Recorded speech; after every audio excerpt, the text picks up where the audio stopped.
Good morning mga kagigil. Ayan. Gawa na po tayong breakfast natin, no? Tsaka ng aking pamangkin nagpapasok na sa school. Gusto niya raw ng hotdog. Eh, ayan. Ituwa ko muna ng hotdog. Ayan.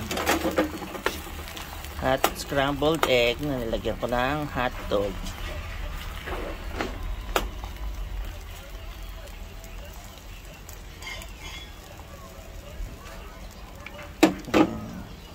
Binaligtad na po natin yung ano, no? Itlog na may hotdog. Sandali na lang po yan. Mga 1 minute yan. Pwede na. Ayan na po, no? Nahango na natin. Ay, sarap. Ayun na, mga kagigil. Almusal na tayo. Ito, almusal na kami ng pamangking ko. Kasi papasok pa siya sa school.